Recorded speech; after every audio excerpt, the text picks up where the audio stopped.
செய்திகள் வாசிப்பது சரவணா. குடியாத்தம் அருகே முன்விரோதம் காரணமாக கோழிகளுக்கு விஷம் வைத்துக் கொன்ற நபர்கள் மீது நடவடிக்கை எடுக்க கோரி இறந்த கோழியினுடன் காவல் நிலையத்திற்கு வந்த பெண்ணால் பரபரப்பு. வேலூர் மாவட்டம் குடியாத்தம் அடுத்த சீவூர் பூக்காரன்பட்டியை சேர்ந்த ஜீவா. இவர் அதே பகுதியில் 40 நாட்டு கோழிகள் வளர்த்து வருகிறார். மேலும் இவர் விவசாயமும் நடத்தி வருவதால் ஜீவாவின் உறவினர்களான சரவணன், ராமு, கௌரம்மா உள்ளிட்ட நபர்களுக்கிடையே நிலத்தால் முன்விரோதம் இருந்து வந்ததாக கூறப்படுகிறது. இந்நிலையில் ஜீவா நிலத்தில் இருந்த கோழிகள் உறவினர்களான சரவணன், ராமு, கௌரம்மா ஆகியோர் நிலத்திற்கு சென்றதால் கோழிகளுக்கு விஷம் வைத்துக் கொண்டதாக கூறப்படுகிறது.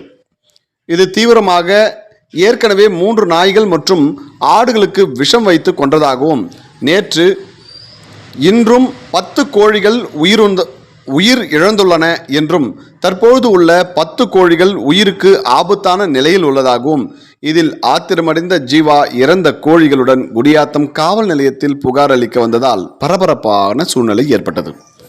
மேலும் புகாரை பெற்றுக்கொண்ட குடியாத்தம் போலீசார் இது சம்பந்தமான விசாரணை மேற்கொண்டு வருகின்றனர்.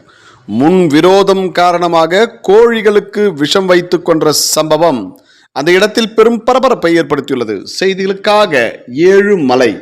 நான் லவ் மேரேஜ் பண்ணிக்கணும் சார். இந்த கோழி சார் எங்கள் வீட்டில் நாங்கள் எது வச்சுன்னு இருந்தாலும் கோழி, ஆடு, மாடு, இந்த பக்கத்தில் கௌரம்மான்ற ஃபேமிலி சார் எப்போ பாரு என் கூட சண்டை போட்டுன்னு இருக்காங்க. கோழி, ஆடு, மாடு போகிறத பற்றி அவங்க பேசவே மாட்டாங்க. என் பர்சனல் விஷயத்தெல்லாம் எடுத்து அசிங்கமாக பேசுகிறாங்க சார். நீ ஓடி வந்த, இப்படி வந்த, அப்படி வந்த, இது எங்கள் பங்காளி சொத்து, இந்த சொத்துக்கு உனக்கு என்ன சம்மந்தம் இருக்குது, இந்த சொத்து என்னுடைய பங்காளி சொத்து, உங்கள் அம்மா வீட்டிலேருந்து நீ எடுத்துன்னு வந்துட்டியா அந்த சொத்து, அவங்க பொருள் ஆடு, மாடு, கோழி, நாய் எது வந்தாலும் அவங்க எங்களை கேட்கக்கூடாதுன்றாங்க சார். ஆனால் எங்களுக்கு போனால் எல்லாமே மருந்து போட்டுறாங்க சார். அந்த மாதிரி நேற்று 5 இன்னைக்கு 5 சார். என்னது கோழி சார்?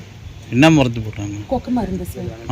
1 மந்த் பேக் நாய்க்கு 3 நாய்க்கு போட்டு சாவச்சிட்டாங்க. சரி ஏதோ உங்கள் வீட்டாண்டு போச்சு, என்ன பண்ணுச்சுன்னு தெரியல அப்படின்னு சொல்லிட்டு நாங்கள் கம்முன்னு ஆகிட்டோம் சார். இப்போ பார்த்தா நேற்று 5 கோழி, இன்னைக்கு 5 கோழி, இன்னும் 10 கோழி வரையும் இருக்குது சார்.